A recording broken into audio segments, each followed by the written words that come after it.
Joining us now to analyze today's headlines is Cristina Mislan. She's an assistant professor of journalism studies at the Missouri School of Journalism. Hi, Cristina. Hello, Sonali. Well, the United States Senate has moved swiftly to confirm Ashton Carter as the new defense secretary in a vote of 93-5. Mr. Carter will take over from Secretary Chuck Hagel, who faced a much tougher Senate confirmation hearing a few years ago. Meanwhile, Obama's nominee for Attorney General, Loretta Lynch, is facing a much longer drawn-out process of confirmation compared to Carter. Last year, Democrats, in a gesture of goodwill, postponed Lynch's confirmation until Republicans could take office in a new Congress earlier this year, but GOP lawmakers seem determined to drag out her confirmation process longer. Senate Judiciary Committee Chairman Chuck Grassley explained, quote, "She needs to show me and a lot of other members that she's going to be a different Attorney General than Eric Holder. I haven't come to the conclusion that she has, and that's what I'm looking for." Well, Cristina, what do you make of the very different ways in which these two confirmation processes are going? Well, I think we first have to acknowledge that the profile of both Carter and Lynch should make us all disheartened, I have to say. But which brings me to my next point, that what I think these confirmation processes tell us is that Washington really has very little tolerance for anyone who is not a white man. And people will say, well, why does it always have to be about race or gender? But in this case, if you look at the profile of Lynch and her career, you can't say that Carter and Lynch are on very different aisles ideologically and or politically. And a Haitian man has apparently been lynched in a neighboring Dominican Republic in an incident that is highlighting tense relations between the two nations. The man's body was found hanging from a tree with his hands and his feet bound. Dominican authorities immediately dismissed racist motives, angering Haitians. Earlier in the week, a group of Dominicans burned a Haitian flag in protest of Haitian migrant workers in the local labor force.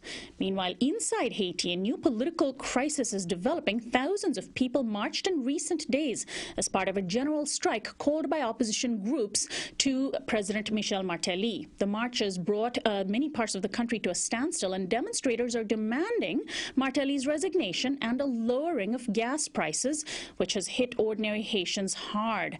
Haitians are paying on average several dollars per gallon more than here in the U.S. Responding to a widespread transport strike last week, the government capitulated and moved to lower gas prices to $4.15 a gallon, still about double U.S. prices. Well, Cristina, both these stories involving Haiti seem to be stories that you can trace back to the issue of severe grinding poverty from neoliberal economic policies. Would you agree? Well, I also think it goes back even before then. I mean, we're talking about a country that is considered to be the first Black independent nation in the Western Hemisphere. So the legacies of colonialism and slavery, and the fact that Haiti has been punished for being an independent Black nation, the first one in the Western Hemisphere, since then, since the early 1800s. And the relationship between Dominican Republic and Haiti is also entwined in that, in the Dominican policies toward racists, that is, policies toward Haiti, has a lot to do with this history again. And so, yes, it is about the neoliberal economic policies, but we have to ask, where do these neoliberal economic policies come from? And there's a historical, very complicated context that we have to understand to then be able to see what's going on right now in both Dominican Republic and Haiti.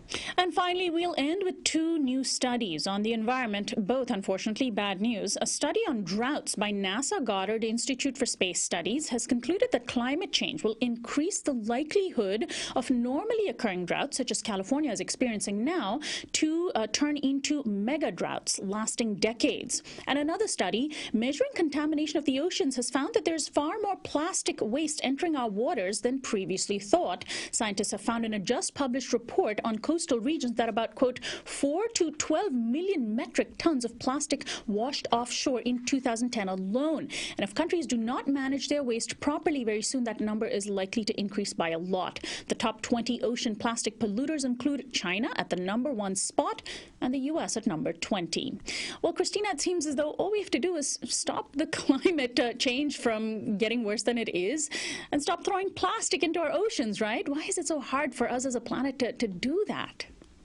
Well, yeah, I think it definitely seems so simple for us, and it should be. But as we know, this conversation about climate change and global warming and environmental concerns has been heavily politicized.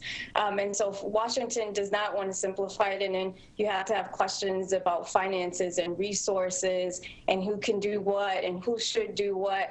And so while it seems very simple, Washington has completely politicized this. The debate that is going on about global warming seems ridiculous to some of us, but it definitely is setting the agenda for what policies that we think we should be putting in place, but are not. Cristina, Mislan, I want to thank you as always for joining us. We'll talk to you again next week. Thank you. Cristina Mislan is our daily Newsflash guest expert on Thursdays. She's an assistant professor of journalism studies at the Missouri School of Journalism. This is Uprising. We'll be right back.